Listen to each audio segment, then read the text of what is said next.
Sejam bem-vindos a mais uma aula aqui do canal Etnomath by Diego Curtis, comigo, o professor Diego Curtis. Hoje estamos aqui na primeira aula do assunto sólidos geométricos, onde nós falaremos aí dos corpos redondos e dos poliedros. Em especial, nós dedicaremos principalmente aos poliedros. Em uma aula futura aqui do canal, nós vamos estar falando aí dos corpos redondos. Hoje eu vou estar dando aí apenas um comentário sobre esse tipo aí de sólido. Mas antes de nós darmos início à nossa aula, eu gostaria de fazer um convite a todos vocês que ainda não são inscritos, para que vocês se inscrevam, deixem o seu like e acionem as notificações para vocês não perderem as novidades aqui do canal. Vou deixar para vocês agora a vinheta do nosso programa e logo após nós retornaremos aí com as nossas aulas. Então, segue aí comigo.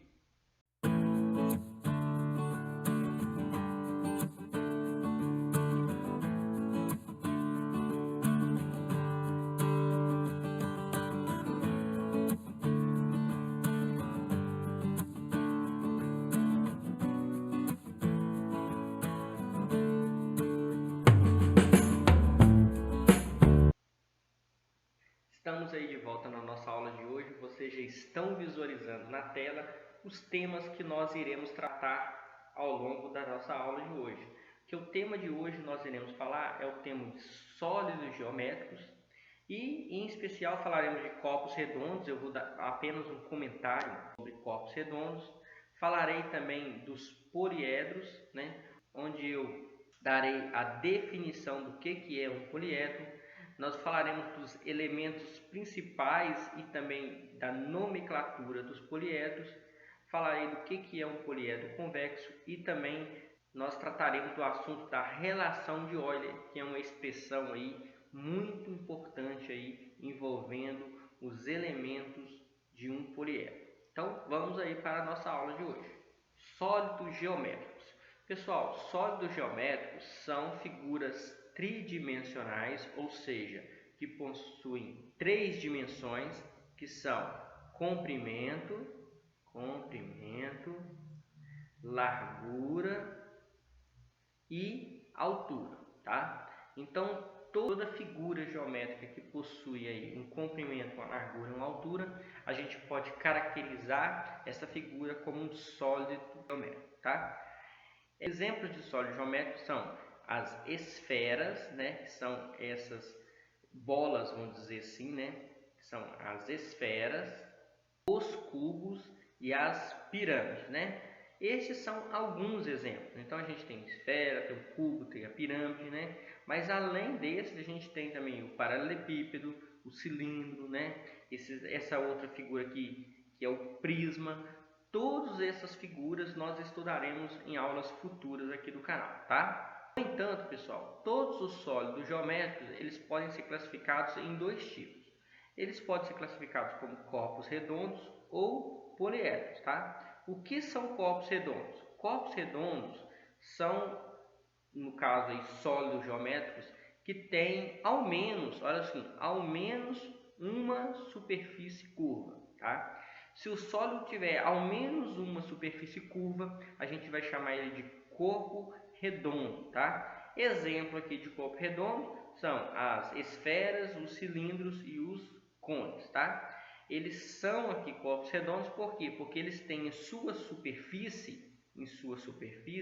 eles têm partes circulares ou curvas aí, No caso aqui, na esfera, ela é toda curva em todas as direções. Aqui o cilindro, a gente tem diversas circunferências aqui, que vão formando esse cilindro. E aqui no cone também a gente tem diversas circunferências que vão formando, cada circunferência uma maior do que a outra, e vai formando aí o cone, que é essa figura aí que vocês estão vendo. E o que são poliedros? Já os poliedros, eu vou fazer de azul, os poliedros, são figuras, na verdade, ou sólidos geométricos, que possuem, na verdade, em sua superfície apenas polígonos, ou seja, a sua superfície é apenas formada por polígonos. Se você não sabe o que é polígono, aí eu vou estar deixando aí na tela final de hoje aí uma aula sobre polígonos, onde eu falo lá, comento o que é um polígono lá, tá?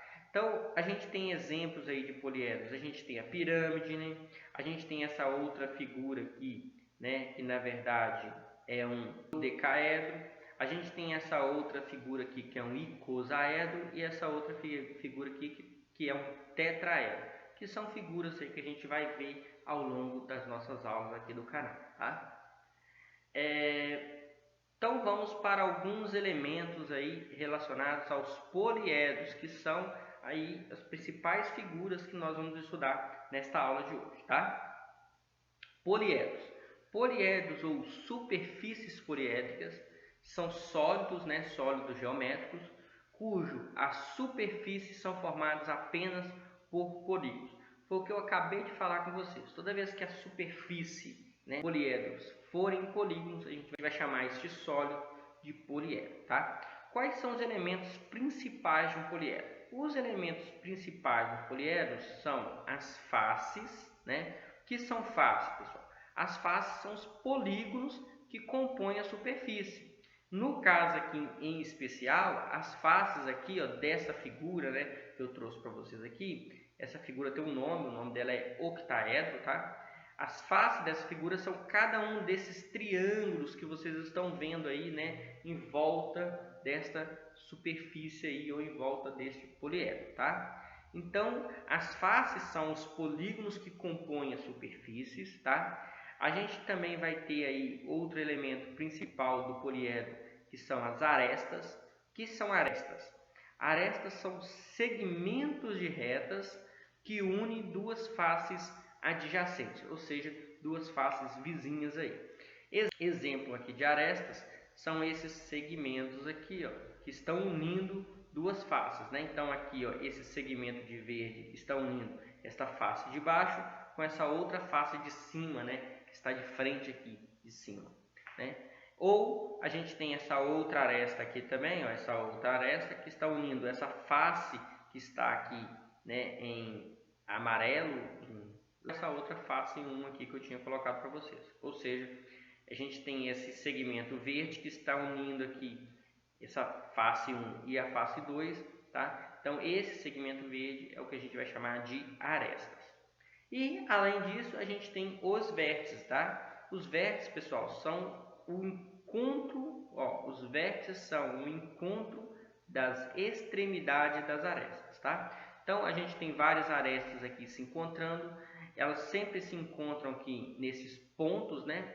E esses pontos de encontro das arestas é denominado aí, né, de vértices, tá? Então vértices são pontos de encontro das arestas. Arestas são segmentos de retas que unem duas faces e as faces são os polígonos que compõem a superfície, tá? Nomenclatura. Como que a gente nomeia um poliedro? Pessoal, para nomear um poliedro, a gente tem que observar o número de faces que compõem o poliedro. Por exemplo, eu vou desenhar uma figura aqui e nós vamos contar quantas faces ele tem e vamos dar um nome para ele. Por exemplo, olha aqui, eu vou fazer aqui, né, essa figura, observa aqui, ó, vou fazer uma figura aqui, tá? Esta figura aqui, se a gente observar para ela, o que que a gente consegue fazer aqui? A gente consegue contar as faces, né? A gente tem uma face aqui à esquerda, a gente tem uma outra face à direita, a gente tem uma outra face aqui no chão, vamos dizer assim, tá? E uma outra face lá atrás. Então a gente tem 4 faces, tá? Como essa figura aqui tem 4 faces, a gente vai falar que essa figura é um tetraedro, tá? Esse prefixo aqui, tetra, significa 4, e esse prefixo edro significa faces, tá? Então a gente tem aqui 4 faces. Se a gente tiver uma figura que tem 5 faces, por exemplo, uma figura que tem 5 faces, poderia ser essa daqui que eu vou mostrar para vocês aqui, ó. A gente pensar nesta figura, ela vai possuir 5 faces aqui, ó. Vou mostrar para vocês aqui, tá? Esta figura aqui, que é uma pirâmide, né? Uma pirâmide, ela tem 5 faces. Por quê? Ela tem 5 triângulos que formam a sua superfície lateral e um pentágono que forma a superfície aí, que é a base, né? Então, esta figura, na verdade, pode ser considerada aí como um pentaedro, tá? Penta significa 5, edro significa face. Então a gente tem 5 faces. A gente também tem o hexaedro, né? O hexaedro, que é muito conhecido aí, a gente conhece o hexaedro como cubo, né? O hexaedro é aquela figura que a gente conhece como cubo. Um exemplo aqui de hexaedro, tá? Essa figura que eu vou desenhar para vocês aqui agora, ó. Então essa figura aqui a gente normalmente chama ela de cubo, só que o nome poliédrico dela, né? O nome poliédrico dela é hexaedro. Por quê? Porque ela tem 6 faces aqui, no caso quadrangular. A gente tem o heptaedro, a gente tem o octaedro, né? Que eu mostrei para vocês, que é essa figura que está aqui em cima, essa figura é o octaedro. Então, para nomear poliedros, a gente teve que contar o número de faces, e conforme o número de faces, o que a gente faz? A gente coloca o prefixo, né, grego relacionado ao número de faces e acrescenta a palavra edro, né? Então, para nomear um poliedro, a gente coloca o prefixo aí, né? Prefixo, tá? Seguido aí da palavra edro aí. Quando a gente faz isso, a gente vai estar nomeando ou dando nome aí ao poliedro. E agora, pessoal, eu vou falar aqui de uma classe de poliedros, né? Ou na verdade de duas classes de poliedros que são muito importantes, que são os poliedros convexos, tá? E os poliedros não convexos. Um poliedro, pessoal, pode ser classificado então de dois tipos. Eles podem ser convexos ou não convexos. Quando ele for não convexo, é muito usual também a gente falar que ele é côncavo, tá? De forma geral, se qualquer segmento de reta que liga dois pontos de um poliedro estiver totalmente contido nele, então ele vai ser chamado de convexo. Caso contrário, será não convexo. O que significa isso? O que está falando aqui, pessoal? Presta atenção. Imagina que você escolha, né, dois pontos aí, R e S, né? Você escolhe dois pontos R e S, e esses pontos estão sobre a superfície aí do poliedro, ou seja, pertence aí ao poliedro. Se você pegar o segmento de reta, que é o segmento de reta RS, ou seja, o segmento que passa o RS, e o segmento estiver totalmente dentro do poliedro, a gente vai falar que o poliedro vai ser convexo. Observa aqui neste caso, ó, eu peguei um ponto aqui R que está na face de trás aqui desse poliedro e peguei um ponto S que está na face aqui lateral da frente aqui desse poliedro, né? Se a gente ligar esses dois pontos, a gente vai ter um segmento de reta. E é possível vocês observar que esse segmento de reta aí que está ligando, ele está pontilhado. Por que ele está pontilhado? Porque ele está, na verdade, aí dentro do poliedro. Então a gente escreve o pontilhado para falar que a gente não está conseguindo visualizar ele, mas que na verdade ele está dentro desse poliedro. Se a gente observar também esse outro poliedro aqui, ó, né? Este outro poliedro, se a gente pegou um ponto R aqui sobre a face de cima e um ponto S sobre essa face lateral da frente. Se a gente ligar esse segmento com um segmento de reta, igual esse pontilhado aí, o que a gente vai ter na verdade? A gente vai ter que esse segmento vai estar totalmente dentro, né, aí desse poliedro. Portanto, pessoal, esses dois poliedros que eu trouxe de exemplo aí para vocês, eles são caracterizados como poliedros convexos. Por quê? Se eu escolher qualquer duas faces dele, sempre o segmento ligado aí por pontos pegados sobre essas faces serão internos ao poliedro, tá? Um exemplo aqui, eu vou mostrar mais um exemplo, tá? Só para que vocês entendam. Então, preste atenção no que você tem que fazer para saber se um poliedro é convexo. Primeira coisa que você vai fazer é pegar um ponto sobre a face, igual eu vou fazer aqui agora. Então, eu vou pegar um ponto A, né, sobre uma das faces desse poliedro e vou pegar um outro ponto B sobre a outra face desse poliedro, o qual eu vou mostrar para vocês. Se eu ligar este ponto A sobre o ponto B, observa que o segmento que liga esses pontos vai ser um segmento interno, ou seja, dentro do poliedro. Então, quando isso ocorrer, a gente vai falar que o poliedro é convexo. Quando isso não ocorrer, aí a gente vai falar que o poliedro é não convexo, conforme eu vou mostrar para vocês aqui agora, tá? Então, vamos imaginar agora um segmento de reta RU, presta atenção, vou pegar um segmento de reta RU.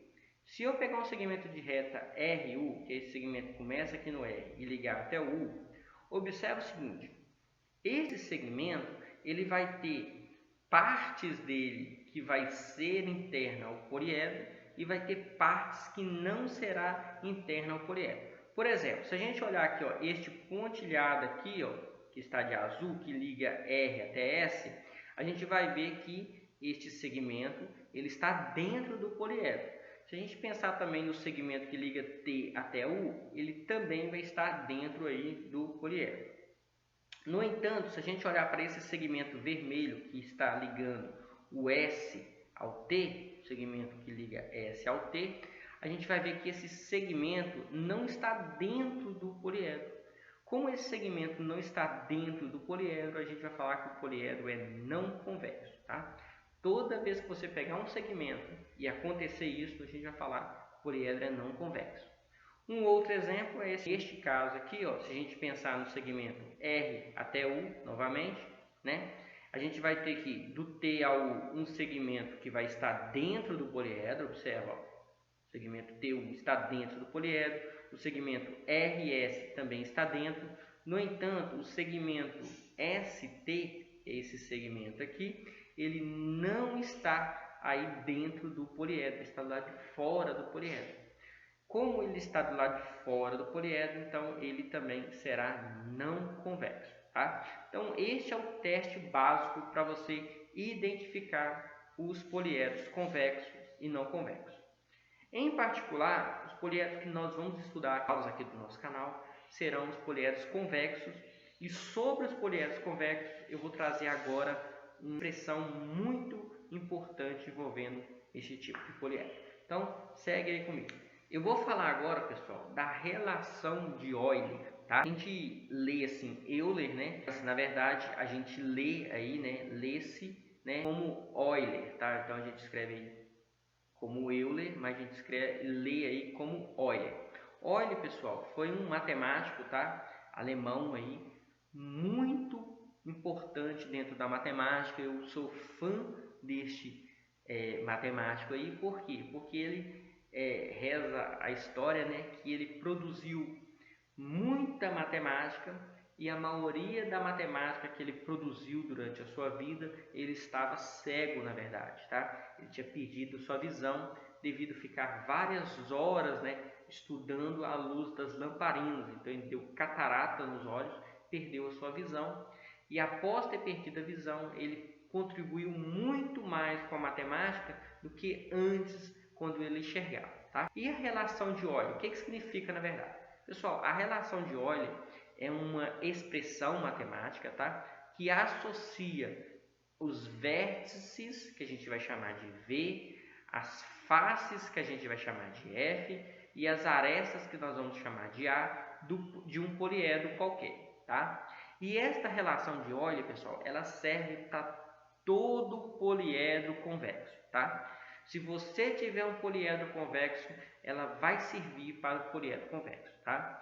Quando esta expressão aí servir, né, a gente vai falar que o poliedro, além de ser convexo, ou o poliedro de forma geral, ele vai ser um poliedro euleriano, tá? A gente fala isso, euleriano. Toda vez com a relação de Euler satisfazer aí o número de vértices, o número de faces e o número de arestas de um poliedro, a gente vai falar que o poliedro é um poliedro euleriano, tá? Como eu disse para vocês, todo poliedro convexo ele vai ser euleriano, ou seja, ele vai servir a relação de Euler. No entanto, vai existir também alguns casos especiais de poliedros não convexos que isso vai acontecer também, tá? Só que aí a gente tem que testar. Que é certo que todo poliedro convexo vale a relação de Euler. Quando não for convexo, a gente vai ter que testar para verificar se ele vai ser euleriano ou não, ou seja, se ele vai atender a relação de Euler ou não, tá?